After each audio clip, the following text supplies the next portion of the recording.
Bonjour à tous, bienvenue dans cette nouvelle édition de votre magazine Santé Carrefour. Ouf! Enfin, aujourd'hui, on peut dire que l'espoir est vraiment permis avec l'inauguration du Centre national de référence de la drépanocytose de Brazzaville. Projet initié et porté à bout de bras par la première dame du Congo, c'est pourquoi nous pensons qu'avec l'édification de ce centre, plusieurs objectifs demain pourront être atteints. Nous allons essayer de les énumérer tout au long de cette émission. À titre de rappel, la pathologie génétique du sang dénommée drépanocytose, bien que présente dans tous les continents, n'évoque généralement pas grand-chose pour le citoyen lambda. D'où le peu d'intérêt qu'elle suscite, à moins d'en être soi-même porteur ou d'avoir un proche qui en est atteint. Cette maladie héréditaire est moins connue du grand public. Pourtant, selon les estimations mondiales de l'OMS, elle concerne près de 100 millions de personnes dans le monde. Vous me direz, oui, mais à l'échelle de 7 milliards d'individus que compte aujourd'hui la planète, c'est vraiment minime. Moi, je vous répondrai, ok, d'accord, mais il faut savoir tout de même que cette maladie complexe a des particularités. 1. C'est la première maladie génétique au monde. Et ensuite, elle ne touche en majorité que les Noirs de souche africaine. C'est un combat permanent. En effet, après l'organisation à Brazzaville en juin 2005 des premiers états généraux de la drépanocytose, ajouté au plaidoyer de Mme Antoinette Sassou Nguesso à travers le monde pour sortir cette maladie dite orpheline de l'anonymat, le 22 décembre 2008, enfin, l'Assemblée générale des Nations unies a adopté lors de sa 63e session la résolution A63-237 faisant de la drépanocytose un problème de santé publique. Alors là, s'ouvre non seulement une étape importante pour rompre l'isolement qui a longtemps caractérisé cette maladie, mais bien au-delà, elle est l'espoir de plus de 100 millions de drépanocytaires. Pour en parler ce soir, nous avons sur ce plateau le professeur Alexis Elira Dokekias, directeur général des hôpitaux.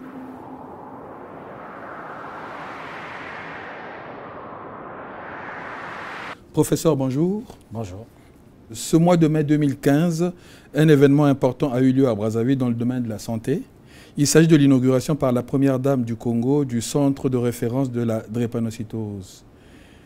Qu'en est-il exactement, professeur? Merci. Nous sommes très heureux de confirmer que oui, au mois de mai, à l'occasion donc du 30e anniversaire, la célébration de la Fondation Congo Assistance, nous avons franchi un pas important dans le cadre de la lutte contre la drépanocytose à travers l'inauguration par la première dame de ce centre de référence qui a une vocation sous-régionale au niveau de la ville de Brazzaville.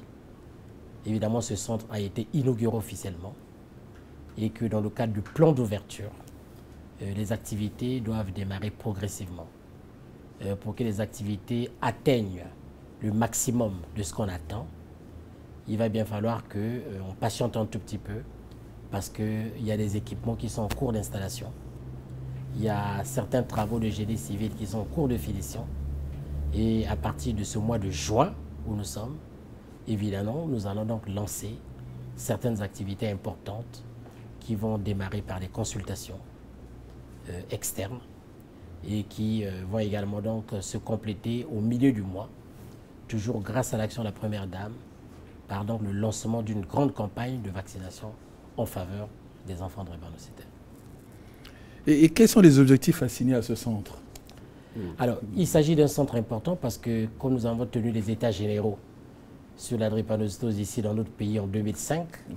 Donc comme une forte coïncidence, 10 années après, le Congo est très heureux d'abriter un centre de référence à vocation sous-régionale.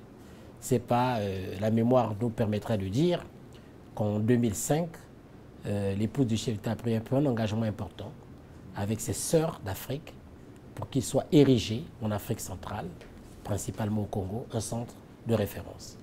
Tout en vous rappelant qu'au niveau donc, du Bénin, en 1996, il y avait donc un centre national de référence à la drépanocytose qui est installé au niveau du centre hospitalier universitaire de Cotonou, qui fonctionne, mais qui n'avait pas des ambitions sous-régionales telles que le centre que nous venons d'inaugurer. Et que par ailleurs, au niveau du Mali, il a été donc construit il y a moins de 6 années et rendu opérationnel depuis 2008-2009, un centre national de référence au niveau de Bamako qui a une vocation nationale. Alors la différence, c'est que le centre du Congo a une vocation sous-régionale, en tenant compte de l'importance des locaux, en tenant compte de l'importance des investissements dans la recherche, dans le diagnostic et l'amélioration des conditions de prise en charge de la maladie drépanocytaire et des maladies apparentées, et également sur le volet recherche, des accords qui vont être passés en différents États pour que les chercheurs d'Afrique centrale fédèrent leurs efforts afin que nous avancions dans la lutte contre la drépanocytose. Quelles sont les activités dévolues à ce centre? Ce centre a plusieurs missions. Il s'agit donc déjà d'un centre national et dans le plan de développement sanitaire congolais, avec l'appui de la Fondation Congo Assistance, il y aura donc un centre à vocation interdépartementale qui sera érigé dans un hôpital de Pointe-Noire où il existe déjà un embryon d'un centre de consultation et de suivi des patients drépanocytaires. Et également dans ce plan, il est prévu qu'au niveau donc d'un hôpital, la partie septentrionale du pays, qui soit également installé également un centre secondaire. Les missions de ce centre sont simples et se résument pratiquement en 5 points. Il y a la coordination de la lutte contre la drépanocytose au Congo. Ce centre est en quelque sorte le moteur du développement de la lutte contre la drépanocytose. Ça veut dire le Congo a un système sanitaire qui est fondé à travers ce qu'on appelle des centres de santé intégrés, à travers des hôpitaux de référence, à travers des hôpitaux généraux. Et dans le cadre du programme du ministère de la Santé, il y aura près de 141 hôpitaux de référence à terme qui seront construits. Et actuellement, vous voyez en chantier, en dehors des hôpitaux généraux qui existent, il y en a 12 qui sont en chantier. Alors, tous ces centres vont s'occuper de la maladie drépanocytaire, puisqu'il s'agit d'une maladie qui est importante en termes de fréquence chez nous et de prévalence. Ce qui signifie que ce centre sera le moteur qui va coordonner comment les patients atteints de cette maladie seront pris en charge au niveau de chaque chef de département, au niveau de chaque chef de district. Deuxième mission, c'est la mission de recherche. Cette mission de recherche fait que ce centre n'a pas pour fondement que le ministère en charge de la santé.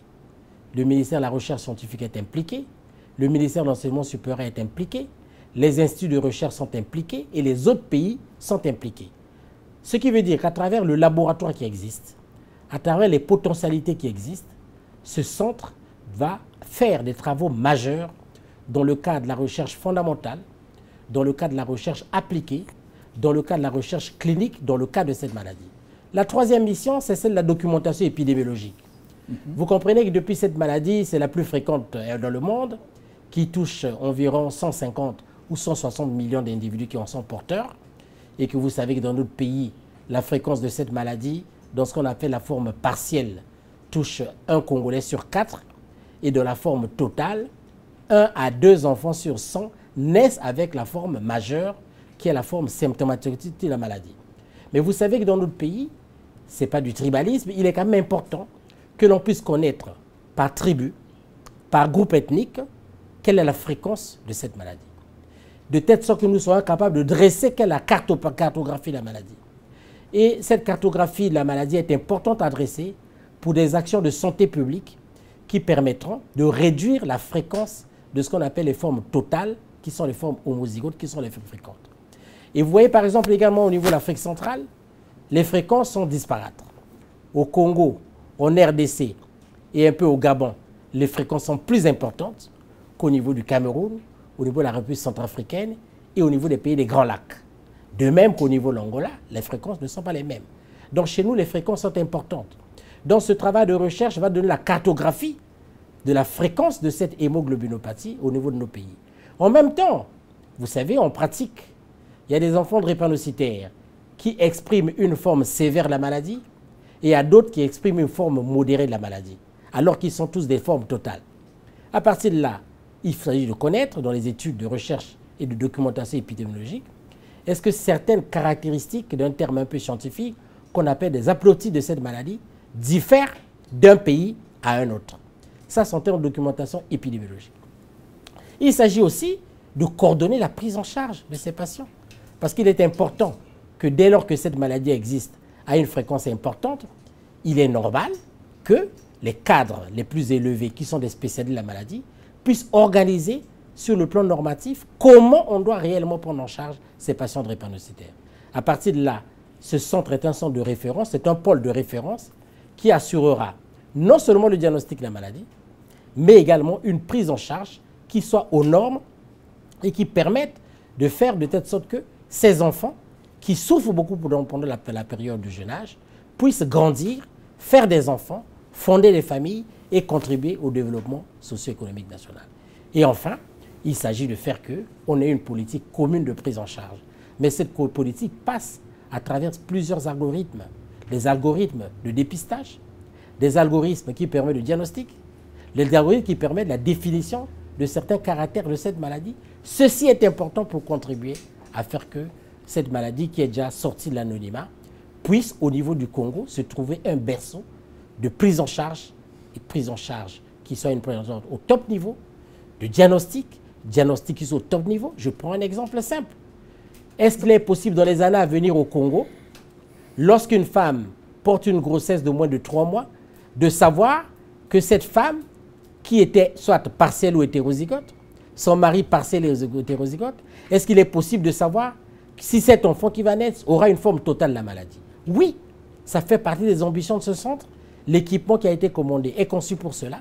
Donc il sera capable, dans le cadre du plan d'ouverture progressive de ce centre, que nos cadres soient formés pour qu'à travers des prélèvements, lorsque les considérations éthiques sont contournées, lorsque les considérations législatives sont contournées, de faire des prélèvements sur le petit embryon qui est et de connaître sa cartographie génétique, non seulement pour avoir des documentations scientifiques, mais aussi pour faire ce qu'on appelle la prévention primaire de la maladie. Voilà en gros les grandes missions qui sont assignées à ce centre, qui est un centre important et le Congo doit en être fier. Pour la compréhension des téléspectateurs, essayez de nous expliquer en français facile, c'est quoi hétérozygote et c'est quoi total, parce que des fois les gens ne comprennent pas. Bon, la maladie c'est une maladie génétique, ça veut dire que c'est une maladie qui est transmise des ascendants vers les descendants. Papa et maman portent un gène de la maladie, qu'on appelle un gène S. Le gène S que portent papa et maman, c'est la forme hétérozygote. Ça signifie quoi? C'est la forme partielle. Parce que l'hémoglobine qui est responsable de la maladie s'appelle l'hémoglobine S. Comment cette hémoglobine est-elle acquise? Tout simplement parce que, au niveau de la disposition de certaines protéines qu'on appelle des acides aminés, il y a un acide aminé qui a remplacé un autre. Ça veut dire que, au niveau donc des acides aminés, en position 6 de ces acides aminés des chaînes des protéines, parce que la chaîne des protéines, après de 144 acides aminés ou 146 qui sont alignés, au niveau de la position 6 des acides aminés, au lieu que ce soit l'acide glutamique, qui est une acide aminé, elle est remplacée par la valine. Et quand elle est remplacée par la valine, ça change la configuration de cette hémoglobine. Qu'est-ce que c'est que l'hémoglobine? L'hémoglobine, c'est le pigment rouge qui colore le sang. Quand on dit colore le sang, ça colore les globules rouges. Or, le globule rouge, c'est une cellule du sang. Son rôle, c'est de transporter l'oxygène qui quitte l'extérieur vers les tissus. Donc, si notre cœur fonctionne, si nos poumons respirent, si nous sommes capables de marcher, si nous sommes capables de réfléchir, c'est parce que ce globule rouge transporte l'oxygène pour nourrir nos cellules cérébrales, pour nourrir les cellules du cœur. Ce qui signifie que quand ce globule rouge ne peut pas transporter l'oxygène, évidemment, il y a ce qu'on appelle une situation d'hypoxie, c'est-à-dire de baisse d'oxygène, où la cellule humaine ne peut pas vivre. Or, pour que l'hémoglobine là soit normale, on appelle ça l'hémoglobine A. Ça signifie de adulte. L'hémoglobine adulte normale, c'est une hémoglobine qui a des acides aminés qui sont alignés au niveau des chaînes bêta dans une conformité où on compte tant d'acides aminés dont un ne peut pas sauter et être remplacé par l'autre. Or, l'anomalie dont on parle, qu'on appelle l'anomalie S, elle provient du fait qu'il y a une mutation, un changement. Donc, ce changement fait que l'acide glutamique est remplacé par la valine. Au lieu que ça soit maintenant l'hémoglobine A, on appelle ça l'hémoglobine S.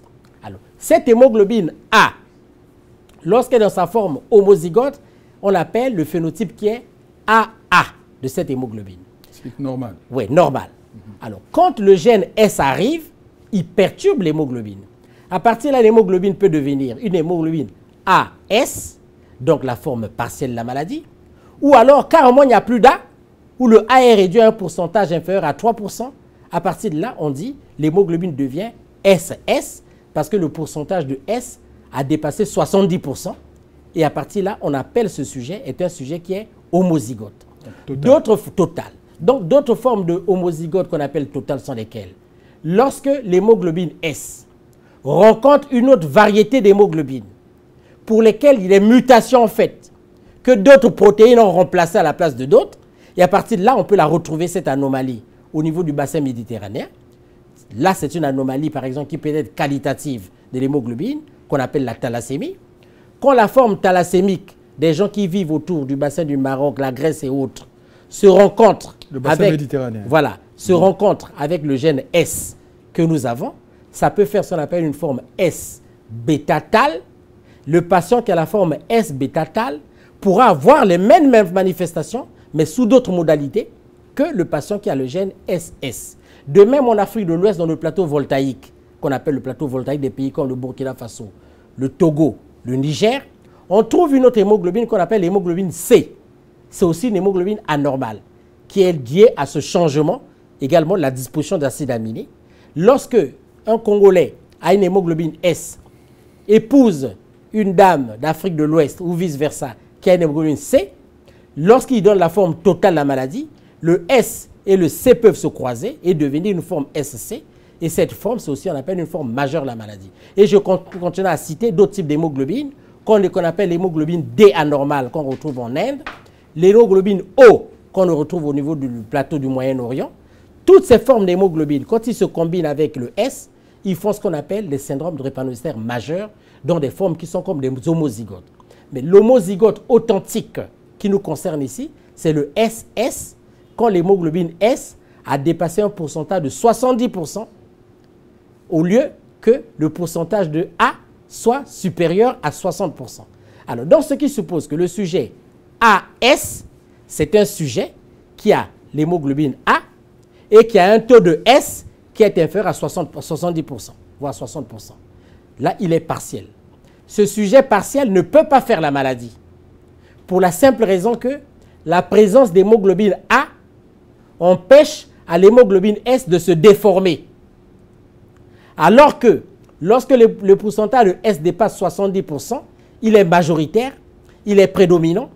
À partir de là, lorsque l'oxygène n'est pas assez transporté, puisque l'hémoglobine S n'aura plus les capacités comme l'hémoglobine A, normalement de bien transporter, à partir de là, il va se passer que cette hémoglobine S subit des transformations qui arrivent à déformer le globule rouge et à entraîner toutes les complications qui vont s'en suivre. Donc, ça veut dire que le sujet qui a la forme totale, c'est lui qui développe la maladie. Donc, il ne s'agit pas d'une maladie mythique. Je pouvais aller donc dans les détails pour donner dans la structure génétique de cette hémoglobine, pour vous donner donc comment ça se fait. Mais les conséquences sont liées essentiellement au fait que le S est prédominant. Quand le S est prédominant, à partir de là, il permet de déformer le globule rouge. Pourquoi? Parce que l'hémoglobine vit dans la cellule qu'on appelle le globule rouge. Et le globule rouge est habitué à être déformable, à circuler dans de bonnes conditions, à passer autour des vaisseaux sanguins qui sont les tuyaux que nous avons dans l'organisme dans de bonnes conditions.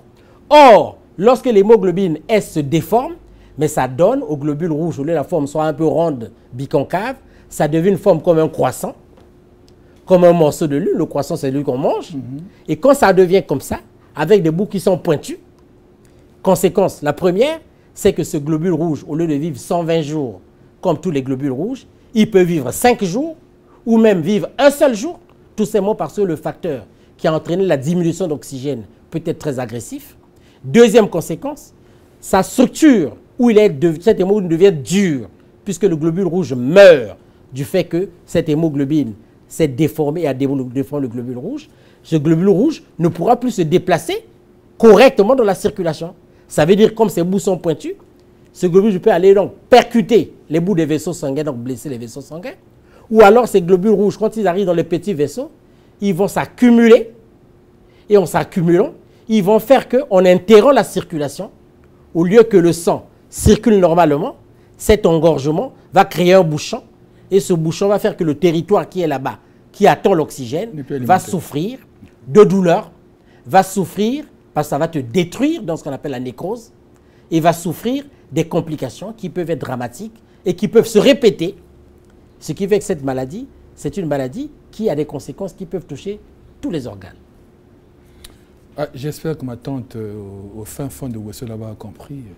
Merci pour votre cours d'hématologie, professeur. Mais est-ce qu'on peut expliquer en langue rapidement pour que ma tante au fin fond de Ouesso là-bas comprenne? Bon. Rapidement. Ok, rapidement. Oui. Maladie à makila, où il y a bien drépanocytose, il y a les maladies et outindokité. Il y a les motos, adduit na kata makila na ye, moi déformation moko. Déformation na ye utanini, parce que la cellule anzoto est changée. C'est changé dengue et se transformer. Nzambe aussi a sali que nous autres na biso ba cellule est ali et va aligner normalement na kata ba cellule nango. Il y a un mbouma na kati nango. On mbouma épaisse à makila couleur il y a rouge. Aussi mutazoki on moni makila bimi rouge voilà. Il y a li mboumango avec hémoglobine. On mboumango il y a na kati ba cellule ya nzoto etambola et kamata oxygène uta tolo et uta auto pema na monoko na zolo et koti na kati respiration na biso et kamati yango et nati na kati mesisa po esalisa nzoto. Or si mboumango evandi déformé et pèse ça a conséquence. Hémoglobine a bien combo mbumango ya couleur ba pèse ça A ya couleur musu ba bien combo S. O et pèse ça drepanonde ya S. Et outil parce que mbumango biloko batsaki na kati et vanda lokola moi biloko balia ka ba acide amine na kati et na pochon ba B. Et baby si yango c'est baby si ba et bando pèse ça globule rouge yango mbumo et pèse ça kainata kamo pepe na kati mesisa et puis si forme au lieu de ronde et commis le col la moto à son croissant pour la lia ou alors lorsque l'on a boutu au moins la lune yali lune épaisse comme on dirait moi et l'autre moquet donc et kamata forme wana oh forme wana mais c'est ça n'habite sans autre organisme et que c'est n'angote c'est combiné wana et puis c'est ma complication d'abord mboumango et vivre que 120 jours en moyenne 120 jours 120 jours il y a donc kama na tout comme bali. Donc, quand on a tout qui me quand on a tout les vivres n'engwana. Or, vous voyez que la carte mboumango c'est comme c'est déformé n'engwana et bando vivre même 5 jours ou kataka mokolomoko et bando vivre comme et puis koufi. Or c'est koufi et si makila puisque makila ba compter que nango. Or si angé koufi mingi n'engwana et si makila si moi makila sili et akoma pembe et puis le kola makila yango mo de nataka mo pepe na ba cellule mosusu et boma na motema et boma na cerveau à motopi motakufa et loka mabe mosusu yali que mbumango c'est du fort mango et bebe ça peut makila et bebe ça misisa parce que na kata misisa il faut faire de la soupe oh yango et comme pointu et c'est koufei makasi et que no beta basuka misisa na kati et pesa ba pota na kata misisa na kati kata nzota moto et puis ko kangama parfois na misisa mike or c'est kangwe na kota misisa mike à partir de là bas et bandi ko pesa pasi da moto yangwana maladie de drépanocytaire wana forme babenga au total ye mota belaka mota na forme partielle a belate forme partielle ye si ba kutani ba forme partielle mi balé bangonde ba ko pesa maladie à forme totale mais moto na total de mota belaka mota partielle a belaka te ko belango makambo mi sato et ali makilé si là et ali pasi de douleur puis ba fièvre parce que ba fièvre ou ta infection parce que na kata malade ngé ça là que et bomba moi biloko na kata nzoto et ça là que nzoto est fragile na ko job infection et ça là que mi kwa moto ko lemba kili parce que ça là ba crise mingi et bomba mi kwa puisque makila usine ngo fabriquer na mi kwa or boyebi que si usine na makila na mi kwa à partir là mi kwa ko lemba et ça ba complication et que mosusu na lobi oyo mbumangé ou mela mingi te et bando pesa makila est diminué et diminuer qu'elle pèse ma complication mingi. Merci professeur. Que les amis de l'étranger nous excusent, mais c'était quand même important que le professeur Elira explique tout cela, tout ce qu'il a expliqué précédemment en langue. Voilà, dans le cadre de la sensibilisation. Professeur, le Conseil des ministres réunis dernièrement a fait une grande place à ce centre. Donc on revient sur le centre de la drépanocytose. Quel est le statut juridique de ce centre? Alors, le centre de la drépanocytose que nous avons donc nommé, ce qui est tout à fait valable, centre Maman Antoinette Sassou Nguesso, est un centre de référence qui est un EPA. Donc EPA, ça signifie quoi? C'est une établissement public à caractère administratif, scientifique et technique. Ça veut dire que quoi? c'est un centre qui, pour fonctionner, doit bénéficier de l'appui des pouvoirs publics. Parce que ce n'est pas un centre à caractère commercial, comme on peut avoir des établissements qu'on appelle les EPIC. Bon, il a ce caractère administratif, scientifique et technique. Pourquoi? Parce qu'il vit de la science. Il vit de la technique. La science et la technique au profit du social. Donc c'est pour ça que nous nous réjouissons que le Conseil des ministres ait transmis ce texte à l'Assemblée, de telle sorte que la loi qui crée les établissements publics, lorsque cette loi sera donc consacrée, il y aura des textes d'application qui feront que ce centre doit donc fonctionner parmi la lignée d'autres établissements publics que nous disposons qui ont un caractère administratif, scientifique et technique. Et son mode de gestion? Son mode de gestion, ce sera d'une autonomie, une autonomie gestionnaire. Oui. C'est un centre comme le CHU qui est un EPIC. Le CHU, c'est un centre qui est un établissement public à caractère industriel et commercial. Même si à l'intérieur, vous pouvez trouver des éléments qui sont techniques et scientifiques. Pourquoi? Parce que le CHU vend des services et peut vivre de la vente des services. Mais le centre de la drépanocytose, qui est créé, bien sûr, va participer aux activités de vente de services, des biens et consommations. Mais ces biens et consommations sont des services qui ne seront pas capables de faire fonctionner le centre. C'est la raison pour laquelle, comme c'est une activité qui sera surtout à caractère social, où les consultations seront à moindre coût pour les adultes, en dessous de 2000 francs CFA une consultation. Un examen de radio qu'on fait dans un établissement public autre peut coûter 5000 francs CFA. Là-bas, ça peut être 1500 et 2000 francs. Ce ne sont que des forfaits qu'on fait pour permettre à ce que le centre ait une possibilité de garantir certains services autonomes. Mais pour son fonctionnement, c'est le budget de l'État. Ce sont des dons et legs et des dons des partenaires et autres qui pourront permettre à ce que ce centre puisse fonctionner directement. C'est pour ça que l'État, par le texte qui le crée, a consacré que ce soit un établissement public et nous attendons impatiemment que ce texte soit promulgué pour que les textes d'application arrivent à se conformer bien sûr à ce centre. Vous avez une idée du personnel qui va évoluer dans ce centre? Mais tout centre a ce caractère à deux types de personnel, ou trois même. On peut dire qu'il y a donc des fonctionnaires détachés. Donc ça veut dire que le ministère de la Santé doit mettre à la disposition de ce centre des cadres et d'autres agents qui seront détachés, qui vont servir en ce centre. De telle sorte que ces gens qui iront travailler dans ce centre émargeront toujours au budget de l'État comme fonctionnaires et que ce centre, par rapport à la production des biens et services, leur donnera un complément de prestations qui seront liées aux activités qu'ils mettent dans le centre. Le deuxième type de personnel, ça c'est obligatoire, c'est les personnels décisionnaires qui seront dans les contractuels de l'établissement. En tenant compte du caractère de l'autonomie de ce centre, évidemment, ces gens seront recrutés dans ce centre conformément au profil d'état de besoin, mais conformément aux principes et règles de recrutement de l'État qui permettront à ce que tous ces agents qui vont travailler auront un accord particulier d'établissement qui devait se baser sur la convention collective des fonctionnaires et agents publics. Et à partir de là, des textes seront pris pour que ces gens soient recrutés de façon transparente. La troisième catégorie, il s'agit des itinérants. Les itinérants, ce sont des scientifiques qui peuvent provenir du Gabon, de France, du Cameroun, qui viendront pour les travaux de recherche, y compris du Congo même, d'autres instituts. Et à partir de là, c'est un personnel qui en transite, qui vient exercer, qui œuvrera dans ses prestations le développement du centre. Étant entendu que ce centre a une vocation de recherche et de formation, à partir de là, nous serons capables à travers ce centre de faire des formations spécialisées dans le cadre des maladies du sang et dans le cadre de la drépanocytose. Et en faisant ces formations spécialisées, ce centre sera capable d'accueillir des experts qui viennent d'autres pays pour se former de telle sorte que nous puissions faire des diplômes spécialisés dans la drépanocytose, dans les maladies du sang et dans le développement des maladies de l'enfant, donc le domaine de la pédiatrie par exemple, où des formations vont être intégrées toujours à travers ce centre pour rendre donc ce centre plus performant sur le volet vocation, recherche et formation. Du point de vue de son fonctionnement, comment se fera la gestion des malades? Voilà, c'est un centre de référence. Je vous ai donné les vocations, les 5. Et donc, il a une vocation qu'on appelle la vocation prise en charge et dépistage des maladies. Et dans cette vocation, ce centre travaillera en étroite collaboration avec les hôpitaux et les autres centres de recherche du pays.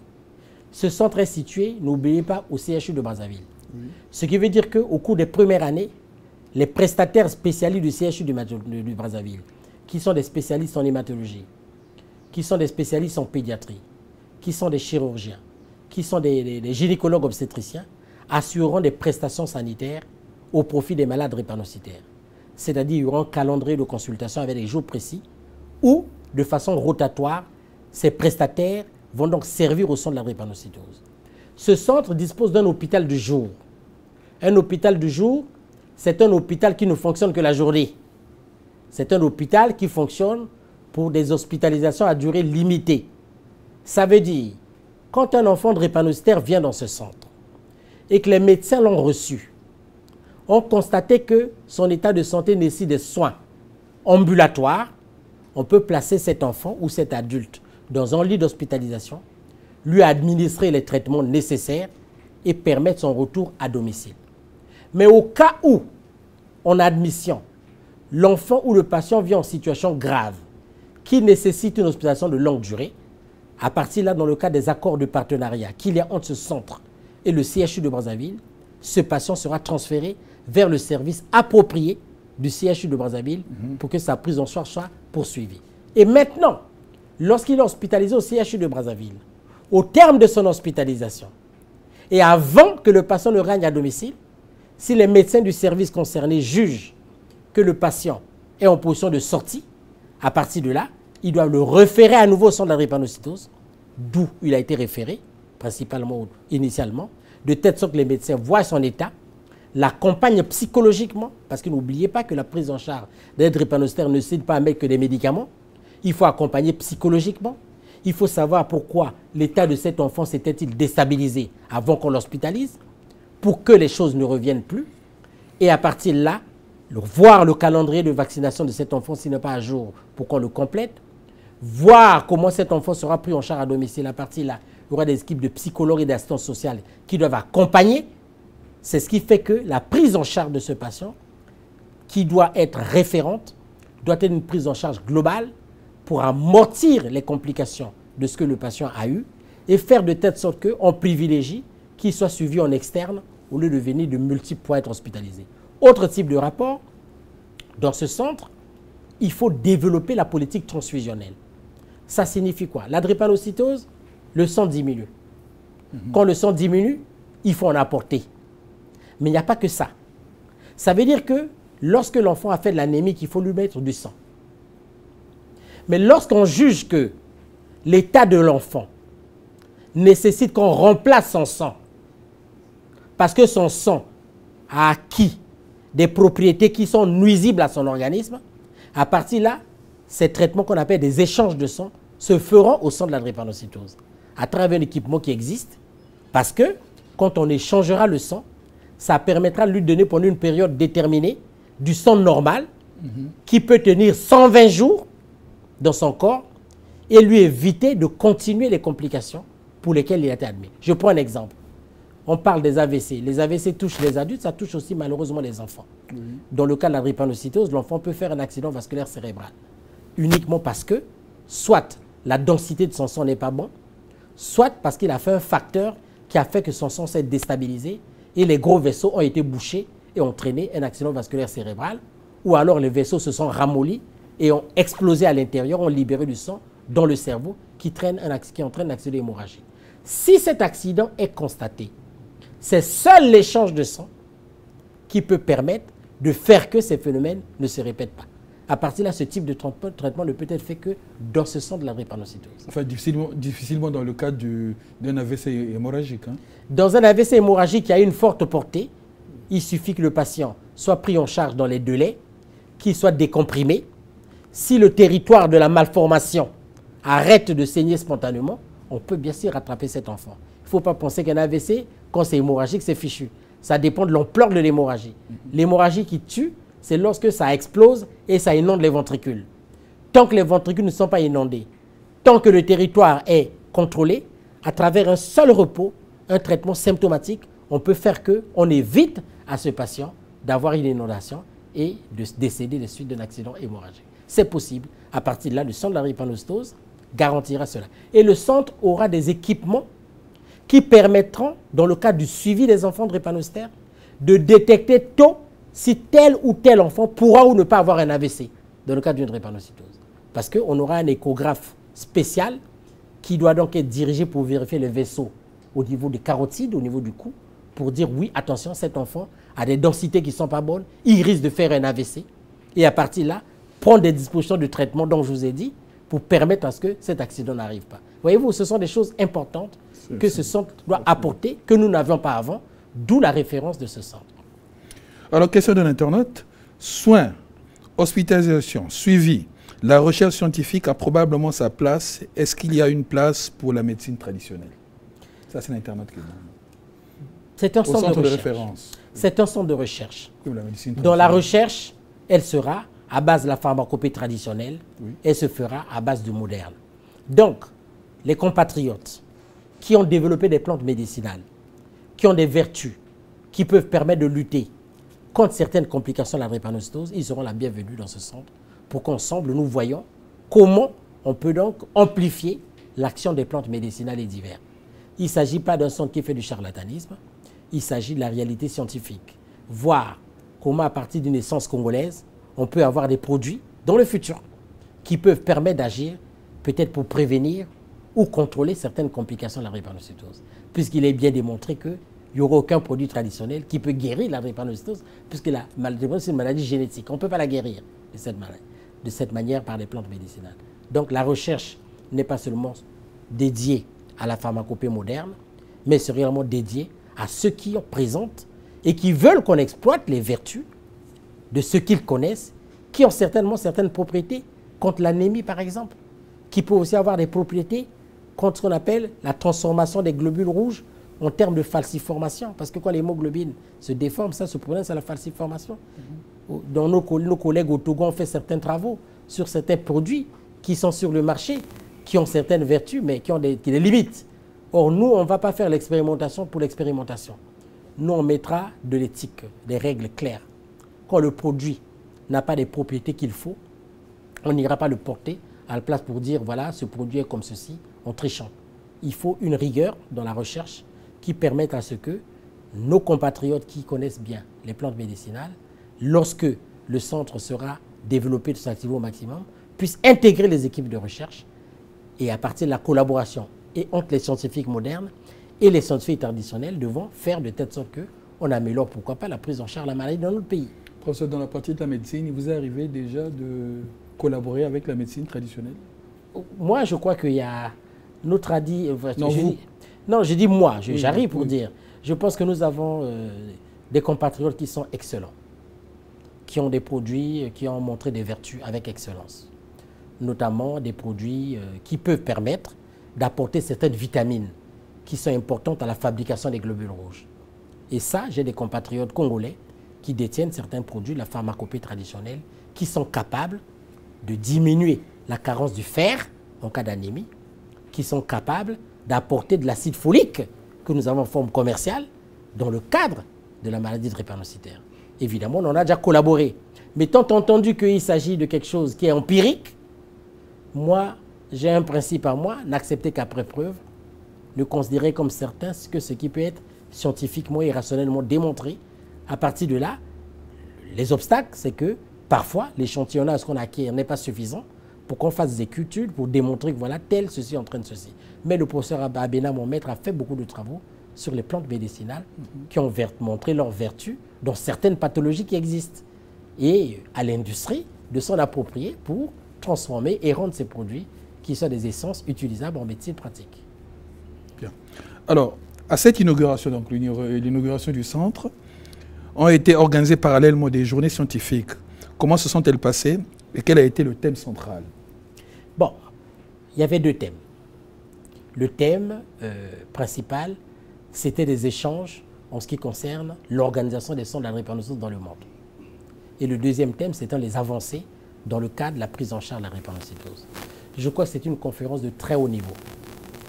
Nous avons donc partagé avec des experts internationaux dans la drépanocytose, en provenance de France, en provenance d'Inde, en provenance du Maghreb. Vous avez reçu des sommités? Oui, en provenance des Antilles, en provenance des Amériques, du Jamaïque, en provenance également d'Afrique. Et je pense que c'était des journées extraordinaires où pendant 2 journées, on a échangé. Nous avons donc fait des présentations sur l'expérience du centre de Bamako, l'expérience du centre du Bénin, l'expérience du centre de Guyane, l'expérience du centre de Jamaïque, l'expérience des centres d'Inde, l'expérience des centres en France métropolitaine et l'expérience du Congo qui n'a pas encore de centre. Donc c'était des échanges suivis de tables rondes. Qui n'avaient pas encore de centre. Qui n'avaient pas encore de centre. C'était donc une expérience extraordinaire puisqu'il fallait échanger. Et pour nous, c'est profitable parce qu'il faut voir l'expérience des autres. Ils ont une avancée, ils ont été en avance sur nous, mais comment pouvons-nous profiter de l'organisation de leur centre pour améliorer et placer sur les bons rails le centre que nous venons d'inaugurer. Et c'était important. La table ronde en des échanges et on s'est entendu de façon consensuelle sur certaines choses et sur les projets. Sur les avancées, mais il fallait qu'on nous présente des avancées dans le cadre de la recherche sur la drépanocytose. C'est-à-dire, quand je vous parlais tantôt du diagnostic prénatal de la drépanocytose, il est possible de détecter la drépanocytose avant que l'enfant naisse. Dès que le bébé a l'embryon à quelques semaines, ou alors avant l'accouchement. Donc, il faut échanger sur ça. Qu'est-ce qu'on peut faire? Quels sont les progrès? Ça s'appelle comment, le dépistage anténatal? Dépistage anténatal de la drépanocytose. Il fallait échanger sur le diagnostic précoce de la drépanocytose, le dépistage précoce. On ne le pratique pas encore au Congo? On le pratique? Dans le centre que nous avons, nous allons le projet de le faire. Le dépistage précoce, oui, parce que plus la maladie est détectée précocement, plus l'expérience de la prise en charge est bien élaborée et mieux l'enfant vivra et traversera bien sûr les périodes de turbulence. C'est important, il fallait échanger dessus. Il fallait échanger sur les traitements innovateurs. Et ces traitements innovateurs doivent être précédés du diagnostic précoce des complications. C'est là où je vous parlais donc du Doppler transcrânien que nous avons, qui peut permettre de détecter tôt si telle ou telle personne est prédisposée ou pas à développer ce qu'on appelle une vasculopathie cérébrale, qui est une complication cérébrale de la drépanocytose. Il fallait échanger également sur les progrès de certains traitements innovants, des nouveaux médicaments dans le cas de la drépanocytose. L'apport d'un médicament, l'hydroxyurée. Nous, on l'utilise depuis 1994 et le Congo est l'un des rares pays africains, ou sinon le premier pays en Afrique continentale à utiliser ce produit depuis le début des années 1994 avec des résultats qui sont publiés et acceptés au niveau du monde. Il fallait échanger nos expériences du Congo avec les expériences des pays du Nord qui, pour certains, ont commencé ce type de traitement après nous, pour voir est-ce qu'il y a des choses nouvelles, est-ce qu'il y a des interdits qui apparaissent, etc., etc. Il fallait également travailler, présenter le traitement par qu'on appelle la transplantation, la greffe. Est-ce que la greffe, c'est-à-dire quand on prend les cellules souches ou la moelle osseuse d'un sujet dans la même famille, qui ont le même groupe de globules blancs, est-ce que ça peut guérir la drépanocytose? Oui, ça peut guérir la drépanocytose, c'est-à-dire ça peut sortir l'enfant qui était en forme totale, qui peut devenir un enfant normal ou partiel. Donc les échanges avec les résultats, il fallait en travailler. Il fallait également voir les progrès dans le cas de la thérapie génique, c'est-à-dire dans les manipulations du globule rouge. Ces manipulations doivent être faites au laboratoire et être transposées à un sujet pour que ça puisse déformer tôt même, pendant la période encore de grossesse de la maman, ou peu après la naissance, déformer l'hémoglobine du sujet. C'est extraordinaire. Ce sont des projets qui sont en cours, parce que si on sait que cet enfant aura une forme totale, grâce aux manipulations génétiques qu'on fait, il est capable de rendre cet enfant avec une forme normale. Donc il fallait échanger sur ces progrès, et c'était des échanges qui étaient très fructueux, et qui étaient pour moi des échanges abondants, et qui ont permis donc au cadre congolais et aux cadres d'autres pays africains qui ont participé d'avoir donc des éléments, des avancées. Et je dois vous dire que la réunion de Brazzaville a été intégrée dans le cadre du réseau international de recherche clinique sur la drépanocytose. C'est-à-dire tout ce qu'on a eu comme acquis, tous les exposés qu'on a eus ont été valorisés en web et par conséquent transmis à tous ceux qui peuvent capter cela au niveau donc des revues internationales et des sociétés internationales. Et il m'a été même demandé, au cours de la réunion d'octobre à Paris, de faire la synthèse, d'octobre prochain, de faire la synthèse de qu'est-ce qu'on a eu à développer au niveau de cette conférence. Voilà. Donc c'est une conférence pour nous qui était importante et inaugurale. Professeur, donc ce centre va devoir s'ouvrir aux autres sous forme de partenariat, d'échange, de formation. Il vous faudra élever le niveau des travaux scientifiques. Avez-vous l'ambition et le potentiel, peut-on dire, en matière de recherche que les avancées sont palpables et que l'espoir est permis?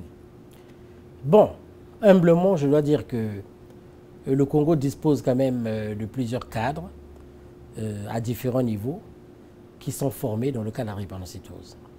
Il s'agit des cliniciens, notamment des spécialistes en médecine interne, en hématologie, des pédiatres, des chirurgiens, des gynécologues.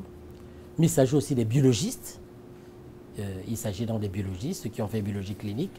Mais il s'agit des fondamentalistes. N'oubliez pas que dans ce pays, un certain chef d'État, qui n'était pas médecin, a travaillé sur la drépanocytose dans les débuts des années 70. C'est qui ça? Excusez-moi, je vais avancer. Donc, par contre, ce chef d'État a publié les travaux avec mais le public voudrait connaître le nom du chef d'État. Donc, le président Lissouba, à l'époque, avait fait donc une publication sur la drépanocytose dans les années 70, qui a été donc reconnue en ce qui concerne le dépistage périnatal de la drépanocytose. Vous savez également d'autres acteurs que je dois peut-être éviter de citer, non, je vais oublier, comme les docteurs Djembo Tati, qui sont de la faculté des sciences, comme les docteurs Andoka, qui est encore là au ministère de la Recherche scientifique, ont beaucoup travaillé à l'époque à l'Orstom sur la drépanocytose parce qu'ils avaient un certain équipement.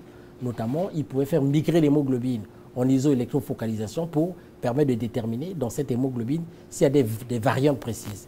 Il y a également le professeur Kobavila qui vient d'être admis à la retraite à l'université Marengo en fac des sciences. Donc c'est pour vous dire que le Congo a quand même une assiette de chercheurs que sont des chercheurs cliniciens et des chercheurs fondamentalistes dans le domaine de la drépanocytose.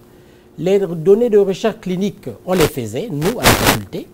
Nous avons beaucoup de thèses sur la drépanocytose.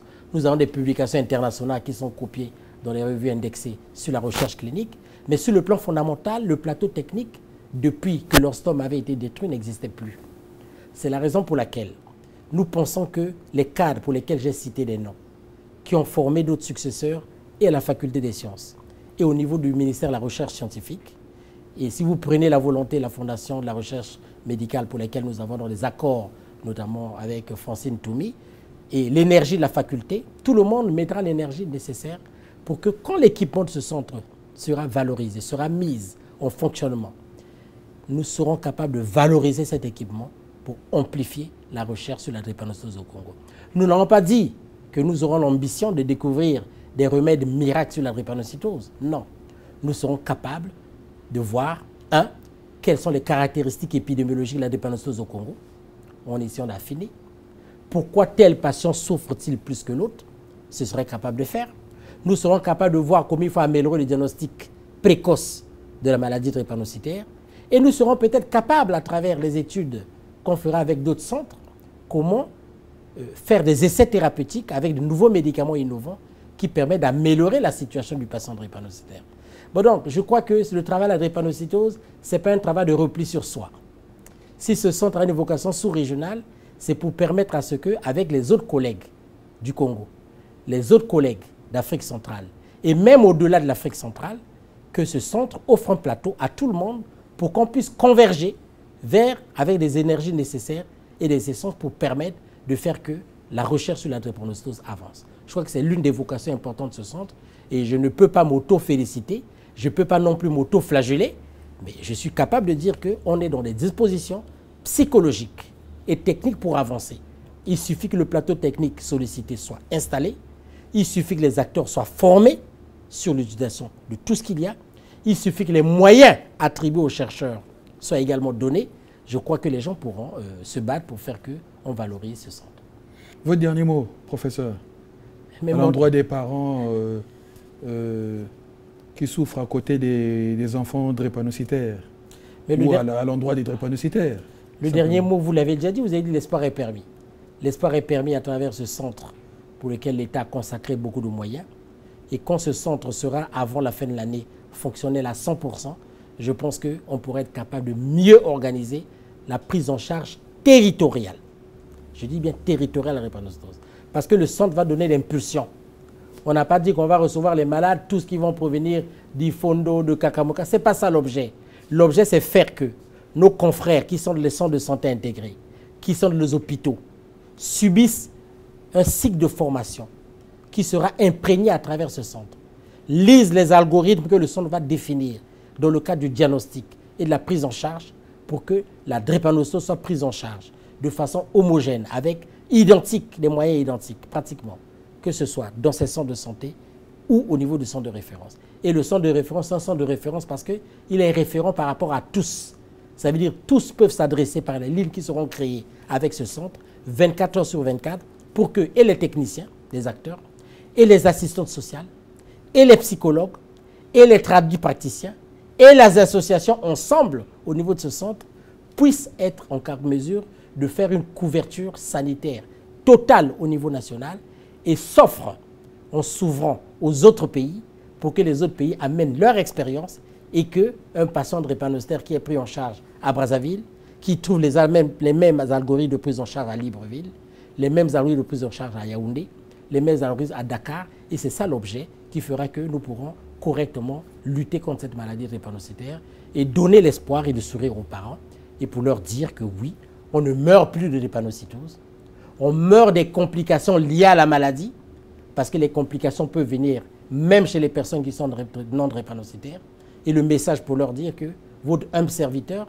il a heureusement l'occasion de suivre des mères drépanocytaires qui ont plus de 60 ans, qui ont eu 5-6 enfants, de suivre des patients drépanocytaires qui sont devenus des médecins spécialistes, d'avoir des patients drépanocytaires qui sont des comptables. Et c'est moi qui suis le plus heureux et comblé, malgré parfois une prise en charge qui était difficile et délicate. Tout simplement parce que soit dans l'enfance, la prise en charge n'a pas été rigoureuse. C'est ce qui fait quand ils passent à l'âge adulte, ils viennent avec certaines complications que nous sommes obligés de maintenir avec un suivi régulier pour leur maintenir en état. Mais grâce à ce centre, si la prise en charge précoce est bien organisée, ces complications seront allégées et ceci pourra tout à fait contribuer à faciliter leur vie et qui contribue au développement économique du pays. Mesdames, Messieurs, nous vous disons au revoir et merci pour votre fidélité. Nous sommes arrivés à la fin de cette émission. Nous savons que les multiples facettes de la drépanocytose en font à la fois une maladie complexe et un problème de santé publique. Elle concerne les pouvoirs publics, les familles et les praticiens. Oui, surtout le praticien, parce que chaque praticien doit pouvoir reconnaître les situations critiques et participer à la prise en charge médicale optimale et adaptée à toutes les situations pour tous les malades, à la prévention de cette maladie pour tous les enfants et aussi à la formation et l'information de la population. À samedi 19 h. Merci.